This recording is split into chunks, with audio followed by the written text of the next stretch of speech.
तो आज जो है हम आप लोगों के सामने वली दकनी, जिनका वतन तो अहमदाबाद में था, लेकिन जो उनको मकबूलियत हासिल हुई वो वली दकनी के नाम से।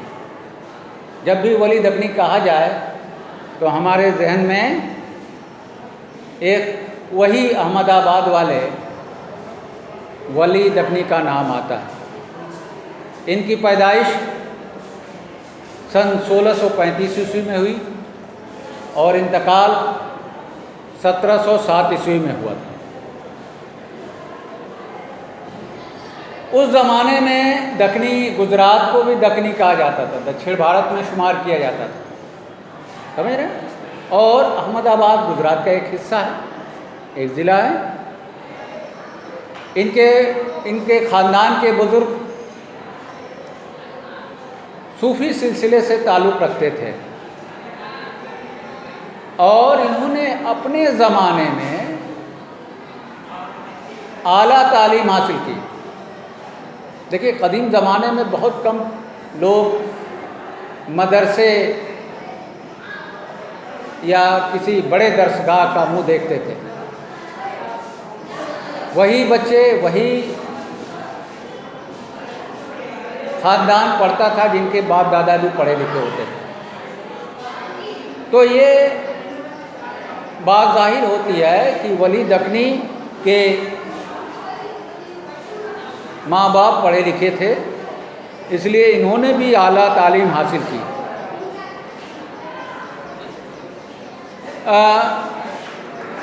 इन्होंने एक उस ज़माने के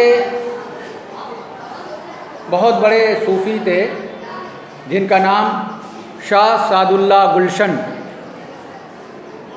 उनके मुरीद हो गए थे। वली ने गुजरात के बाहर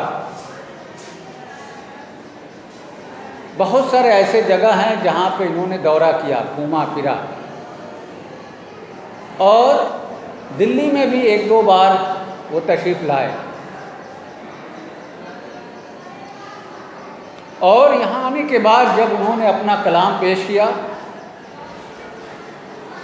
तो लोगों के जहन में एक नई उर्दू शायरी की रुझान का पता चला, और इसीलिए हम वली दक्कनी को एक कदीम उर्दू शायरी और जदीद उर्दू शायरी के दरमियान एक पुल के तौर पे देखते हैं। पुल का काम क्या होता? नदी के दो किनारों को आपस में जोड़ना, पुल का काम होता है ना।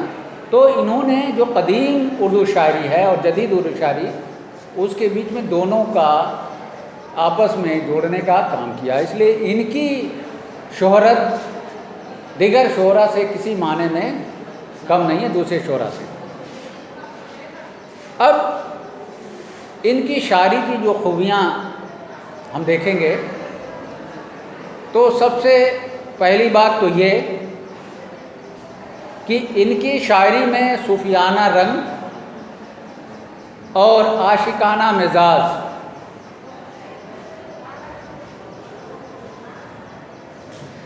ये दोनों चीज़ें मिलती हैं। कहीं पे संजीदगी है, जहाँ संजीदगी है तो वहाँ सूफियाना रंग है, और जहाँ पे संजीदगी नहीं है तो वहाँ आशिकाना रंग है। इन्होंने अपनी शायरी में आम फहम या आसान उर्दू ज़ुबान का इस्तेमाल किया, ऐसी ज़ुबान जो अभी बात जो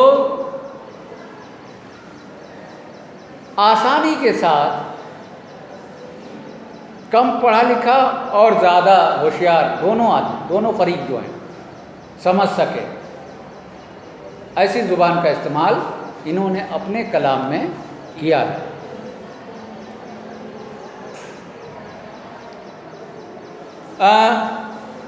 इन्होंने क्या किया है? देखिए, बहुत सारे तरीके होते हैं।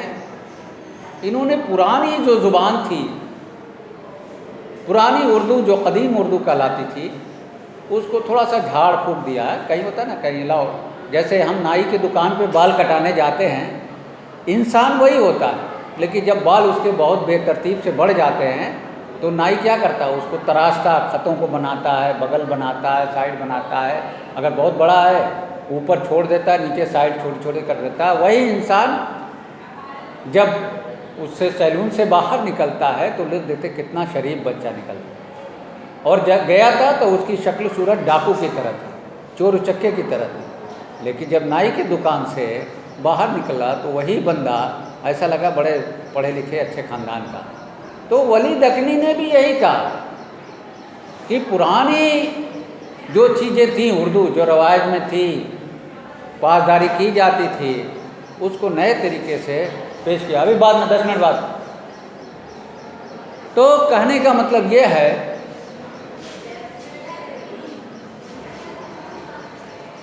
अब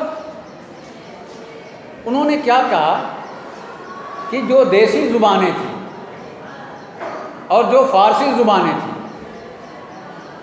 फ़ारसी ज़ुबान जो पढ़े लिखे लोग बोलते थे, देसी ज़ुबान जो अवामुन्नास की ज़ुबान थी, उन दोनों ज़ुबान में इस तरतीब से तवाज़ुन कायम किया कि वो आम फाम की ज़ुबान बनने लगी। आज के दौर में हम देखते हैं 1635 में पैदा हुए, 1707 में इंतकाल, यानी 1707 से पहले की ज़ुबान है। आज हम उर्दू शायरी उनको देखते हैं तो ऐसा लगता है कि वो आज के दौर की उर्दू है। समझिए, बहुत बड़ी बात है।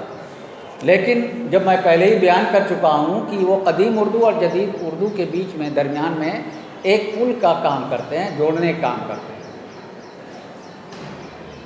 तो यही वली दकनी की शायरी की सबसे बड़ी खूबी है कि उन्होंने इतनी सफाई से ऐसे बाल की कटिंग की, यानी बाल से मतलब वही उसको उर्दू को संवारा, सजाया, किस चीज़ को रखना है, किस चीज़ को नहीं रखना है, और ऐसा बना के पेश किया कि लगता है कि उस ज़माने की ये उर्दू ना हो, आज ये जो जदीद ज़माने की उर्दू हो बोली। तो ये चीज़ें हैं। अब उसमें हम उनकी पहली गज़ल जो है आपके निसाब में शामिल है, उसको देखेंगे। अब ज़रा गौर से सुनिएगा, देखिएगा। वो सनम जब सूं बसा दीदे हैरां में आ।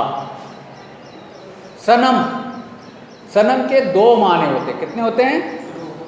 दो माने होते हैं।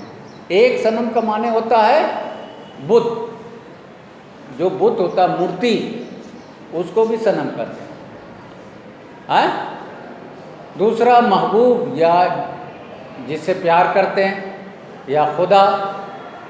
तो दो माने हो गए ना। अब पहले नाम के मुनासिबत से, यानी बुत मूर्ति के नाम से मुनासिबत है, उसमें कर दीदे हैरां। अब यहाँ पे दीदे हैरां, आँख वो है, आँख जो हैरान हो। हैरान क्या होता है? कोई ऐसी गैर मुतवक्का चीज़ हम जब देख लेते हैं तो हमारी पुतलियाँ क्या हो जाती हैं? फैल जाती हैं। और जब पुतलियाँ फैल जाती हैं, पुतलियों का फैलना इस माने में इस्तेमाल करते हैं कि अगर फैली ऐसे तो वो खुली रहेगी, नीचे नहीं गिरेगी, एकदम साकित हो जाती है। नहीं कहते स्टैचू, तो आदमी स्टैचू हो जाता है, हत्ता की पलकें भी नहीं गिराता। तो जब पलकें नहीं गिराता है, इनको कहते हैं, ये दीदे हैरा कहा जाता है। तो कह रहा है कि मेरा महबूब जब से दीदे हैरा आ गया। अब यहाँ दीदे हैरा तस्वीर, उस तस्वीर, मूर्ति, मिट्टी की मूरत, पत्थर की मूरत, खूबसूरत मूरत बनाया, तो उसमें क्या होता है भाई? देखने में बहुत अच्छा लगता है मूर्तियाँ, तस्वीरें जिनकी कोई पूजा भी कुछ लोग करते हैं, लेकिन वो बोलती नहीं है। तो वो सनम जब सू बसा दीदे हैरा में आ, वो सनम यार मेरा महबूब जब से दीदे हैरा में आ गया। दोनों को एक ही माने, तो एक ही हैं, दो लफ्ज़ माने निकल रहे हैं एक लफ्ज़ के, लेकिन उसके दो इस्तेमाल करके एक करक जब से मेरा महबूब उस मूर्ति में आ गया है। तो हम लोग जो है तस्वीरों क्यों अच्छा लगते हैं? किसी की अच्छी तस्वीर है, हम उसको मोबाइल में सेव करके देखते हैं, बार बार जहाँ तन्हाई में हो देख लेते हैं, जबकि वो तस्वीर ना हमसे मुखातिब है, ना कुछ है। अब ये मामला क्या होता है? ये सारे मामला किस चीज़ के होते हैं? इश्क के होते हैं। जब किसी चीज़ को हम तन्हाई में देखने की कोशिश करते हैं और जहाँ कोई दूसरा आता है छुपा लेते हैं, और तो ये कैफियत क्या कहलाती है? इश्क की कैफियत। और ये इश्क की कैफियत, इसकी व्याख्या, इसकी तशरीह अक़ल वाले नहीं कर सकते। और इश्क की आग जब लगती है तो वो आदमी इस तरह की कैफियत में हो जाता है जो नॉर्मल इंसान मेरे मुराद ये है कि जिनको इश्क में गिरफ्तारी नहीं हुई है, वो उनके दिमाग में ये नहीं आता कि कल तक ये बंदा अच्छा खाता था, आज गिरेबां चाक कर रहा, फाड़ रहा, अजीब सी हरकतें कर रहा, रो रहा, समझ रहे? वो समझ में नहीं पाता। लेकिन ये इश्क ऐसा दर्द है इसका कि जिसको लग जाए वही समझ पाता कि इसके पीछे क्या राज है। और दूर से बैठा हुआ जाहिद है, परहेज़गार है, बड़ा अच्छा है, बड़ा आलिम है, लेकिन वो समझ नहीं पाता कि ये कैफियत क्यों तारी होगी, फिर वो सुनता नहीं है। तो वो सनम जब सू बसा दीद है हैरान में आतिश इश्क पड़ी अक्ल के सामान में। तो अब इसमें देखिए, इसमें हम तलमी को भी कह सकते हैं। तलमी, जब शेर में हम तलमी का जिक्र करते हैं तो क्या होता है, उसमें किसी ऐसे तारीखी वाक़े का, ऐसा तारीखी वाक़या जब कहेंगे, ऐसा वाक़या जो कभी माजी में गुजर चुका हो। तो अब यहाँ पे भी हम कह सकते हैं कि इस शेर में तलमी का बयान है। अब कौन सा वाक़या पहले गुजरा, आप ज़रा याद करो। हज़रत इब्राहीम अलैहिस्सलाम का वाक़या क्या है जो गुजरा है। इब्राहीम अलैहिस्सलाम को नमरूद ने किस में डाल दिया? आग में डाल दिया। और उसकी बीवी महल के विंडो से, खिड़की से देख रही है और उसको समझ में नहीं आ रहा है कि ये इश्क का कौन सा मामला है कि उफ तक नहीं कर रहा, आग और उसके दिमाग में घुस ही नहीं रही। उस मंज़र को याद करिए कि इस तरह से उसको डाला जा रहा है और वो महल में खा के बेचैन है, कह रहे ये कौन सा मामला ऐसा इश्क का, आशिक व महबूब का कौन सा रिश्ता है कि आग में डाल रहा है, जहाँ तक कई किलोमीटर मीटर परिंदे जो उसके आग के ऊपर से उड़ते हैं वो भी जल के राख हो जाते हैं, और ये बंदा जो है मुस्कुरा रहा है आग में खड़ा। समझ रहे हो बात को? तो वो उसके दिमाग में बात नहीं समझ पा रही और उसका अक्ल हैरान है। ये दूसरा माने भी निकल सकता। तो जब इस तरह का माने तशरीह करेंगे तो आप कहेंगे तलमी का भी इसमें ज़िक्र है। और ये हज़रत इब्राहीम अलैहिस्सलाम को नमरूद की आग में डालने का जो वाक़या है और उसकी बीवी का महल की खिड़की से देखने का जो एक मंज़र है उसको बयान किया गया। तो देखिए, अच्छा शेर ही वो है जो कई माने निकल रहे हैं। तो इसमें दो माने तो ऐसे ही सिंपल निकल गए, और भी दिमाग पे जोर दीजिएगा तीसरे माने भी निकल सकते हैं।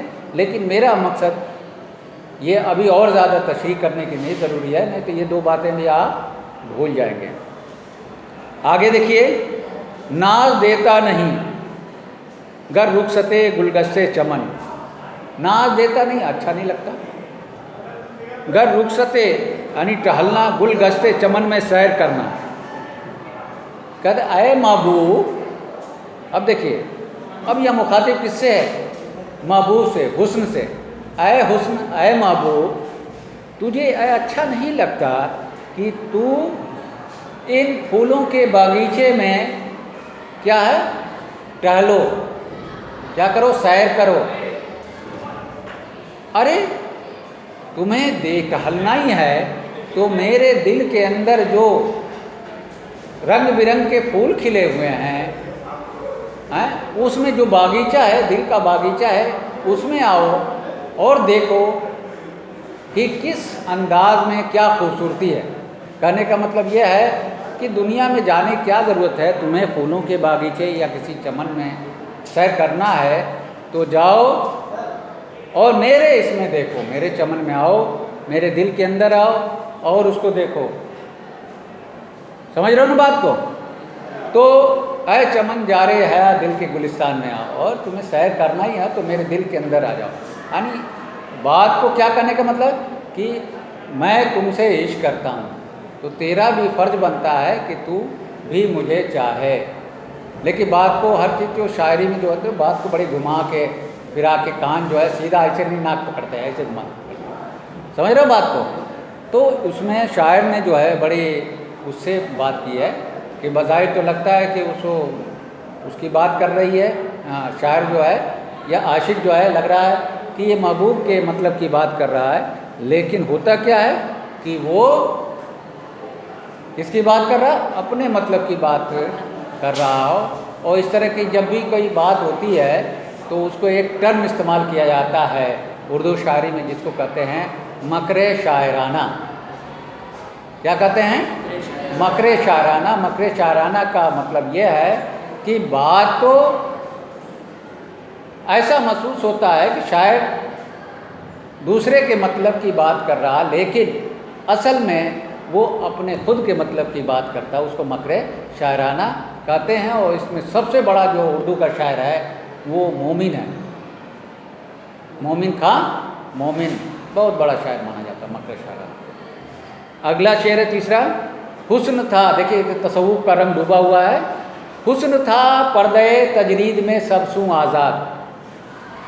हुस्न था पर्दे तजरीद में सबसू आज़ाद, तालिबे इश्क हुआ सूरत इंसान में। क्या है?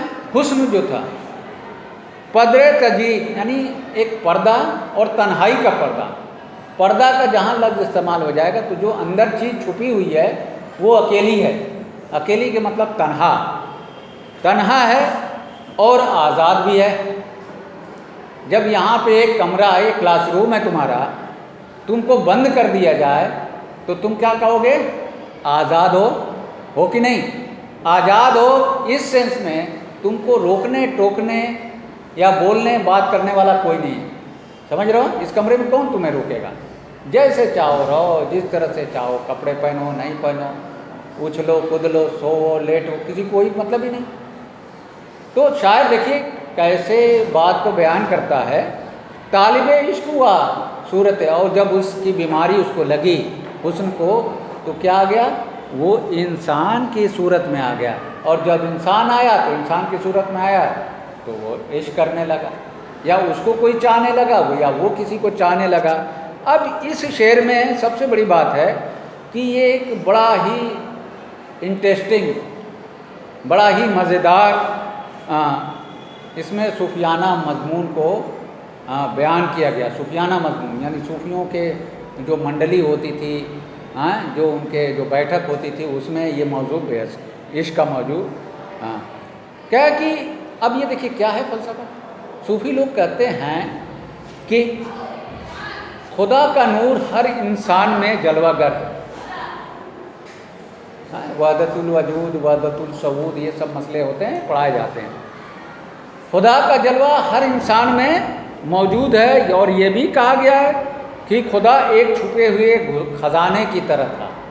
खुदा क्या था? एक छुपे हुए खजाने की तरह था। उसने चाहा कि वो पहचाना जाए। कौन? खुदा। खुदा ने चाहा कि वो पहचाना जाए, इसलिए उसने दुनिया बनाई। किसकी तख्लीक की? दुनिया की। और वली ने इस शेर में मज़ीद बात ये की, जो हुस्न है वही इश्क है। हुस्न जब तन्हा है, यानी जब उससे कोई मिला नहीं, तो वो किसी जगह पर मौजूद नहीं रहे। यही हुस्न जब इंसान की सूरत में आया, इंसान की शक्ल में आया, या इंसान की सूरत में दिखाया जाता है, तो उसकी पहचान उस वक्त होती है जब इश्क उसका सामना करता है। यानी जब दो लोग मुलाकात करते हैं, जब दोनों की नज़रें मिलती हैं, तब उसकी पहचान होती है, अरे ऐसी खूबसूरती। और फिर वो दोनों एक दूसरे के शिकार हो जाते हैं और एक दूसरे के बगैर ऐसा महसूस होने लगता है कि वो ज़िंदा नहीं रहेंगे, जबकि इससे पहले कोई मामला इस तरह का था ही नहीं, ख्याल ही नहीं पैदा हुआ। जबकि जब दो लोग मिले तो उसके अंदर आ रही, ये तो हम लोग एक दूसरे के लिए बने, हम इसके बगैर तो ज़िंदा ही नहीं रह सकते, यह ख्याल पैदा होता है। तो ये चीज़ है जो इसमें रंग है।